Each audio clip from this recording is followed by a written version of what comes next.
I could not tell my mom, Osinachi, that my father was once married because he might kill me. Son, welcome to the news and please subscribe to our channel. To get notified when we post hot juicy news update, please click on the notification bell. A son to the popular deceased gospel singer was granted an interview by a correspondent of the Vanguard newspaper some hours ago. The interview was strictly to reveal some things about the deceased and her suspected killer, Peter Nwachukwu. The gospel singer's son, whose name was hidden for certain purposes, said, "I could not tell my mom, Osinachi, that my father was once married because he might kill me. So, I closed the album and kept it where Daddy hid it. I could not tell Mommy or anyone because I was very afraid that Daddy would kill me if he found out that I knew about the photos. Mommy once tried to search for things like this album in Daddy's room but could not find anything." When asked about how he knew his father had married before meeting his mother, he narrated that one day he ransacked his father's room and came across some old photographs. Some among the photographs were showing his father and an unknown lady dressed in marriage-like clothes. According to Osinachi's son, the gospel singer was combed her husband's room in search of something, but she did not reveal what it was. The family members, who also spoke after the boy brought the old photographs before everyone, said if they had known 10 years ago that Peter Nwachukwu had married with his son before, the daughter's union with him would not have taken place. As the world keeps mourning the death of the Ekweme singer, what are your thoughts concerning the consequences surrounding her death? To me, this is really, as in wrong timing. All this information being held back. Anytime I think about it, I need to exclaim.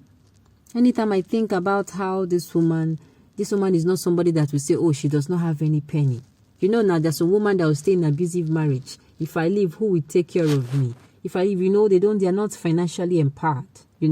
Sometimes it's their fault, sometimes it's not their fault. They're kind of, who will take care of me now? People will laugh at me and tell me, who will take care of me? So I'd rather stay. You stay? But this woman was making her money. This woman can pull out of the marriage and be cruising her life. If they say you don't want to, if they say they are not going to call you, just pull out. You think it's separate first. Separate first. During that separation, still go for your shoes. Yes, after you're not remarrying, separate first for your sanity. If it is possible, if the man go out, carry your children and disappear. She has some. I don't want to believe that. Anyway, abusers are really strong. Abusers are manipulative. That is one thing I am certain of. If you have been abused before, you have been physically abused, you have been emotionally abused, I can tell you, abusers. You know that abusers. That they prey on what I call they prey on. The way they prey on their targets is different. It's very different. They go into their targets, they prey on their targets. They make them feel like, look, it is only me and me alone you have in this whole wide world. That is how they make it the same. They make it feel as if it is only me and me alone you have in this whole wide world. If I leave you or if you leave me, there is nobody that is going to love you the way I do. It is, if you leave me, you will die, this kind of thing, or I will kill myself. All those things, if you've been in an abusive setting before, you will understand where I'm coming from. So some people are coming out to blame her. Why shouldn't we have? Why shouldn't she leave? Why didn't she leave? Unfortunately, nobody knows. The dead do not speak. All this information we are getting now, to me, it's almost of no use. It's almost of no use because the world knew that. I'm sure she told some people, and though she made them to say, you will not tell anyone. But me, maybe I would have been that person who would have broken it too. If she have told somebody like me, I would have broken it.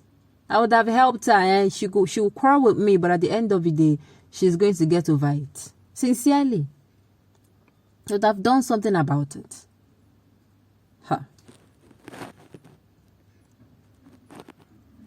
It is unfortunate that a golden voice went through all this agony before that. Sincerely. Apart from the fact that she died, my mind is, she has been going through all this. And yet she'll come for sure. She pull off the perfect lady. She pull off that perfect look. You don't feel. You know, her heart was broken and she will keep singing and singing and singing. And people do not know. Oh my goodness. No. We have been robbed off. We have been robbed off. We have been robbed off.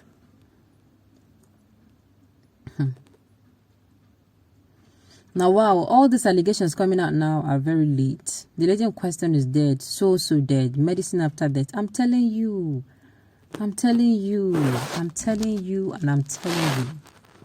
The churches have confused Nigerian sheepish women. The Bible is interpreted as to the pastor's advantage. The lady contributed to her death. How can you survive under such a baboon? After all the exposure, the pastor and wife, mother of the deceased, children of the deceased, neighbors, co-musician friends who knew what had been happening to this woman must be held responsible. I'm telling you. She told you not to talk. Me, I will break that yoke. Auntie, I cannot. If you tell me, I promise. After telling me, Auntie, you are leaving, I will go there. If it means marching down there with some, you are leaving. And the way you are living, if possible, I take you to where you are going to be in solitary confinement. You will be seeing a therapist so that they will, because I have seen how the man has really gotten to her. Mentally, he has put her in a place where I don't want any trouble. Though. You know my husband. Though he's no. Please, I don't want trouble. I'm sure she's that kind of a person. God forbid, marriage that was meant to be enjoyed was endured. God forbid it to her. God forbid. These children need help. That man is the true definition of agent of darkness, assignment to destroy. Sincerely, her children need therapy. Not a more serious note. They need therapy to tell them that the way your mom has been treated, the way that your mom is being treated or was being treated in your presence is not the way people treat people. They need help, serious help. They need serious help. If they're allowed to say, after all, it has stopped, it's a lie. That's the image, all the actions that this man did to this woman will be living rent-free in their head. And they are going to grow with that thing. So they need help. They need somebody to continually correct it for as long as it will take. Somebody will tell them they'll need to go to a family where the husband and the wife are living in harmony. They live in harmony. They get to see it. They get to tell themselves, I love you. They get to do some things. And they are going to say like, wow, so this is what it should be like. So that they are going to be able to erase that memory of beating is the way you treat a woman. Sincerely, they do need help. Okay, on this note, we've come to the end of the news. We say thank you for tuning in to listen. Until I come here next time, enjoy the rest of your day.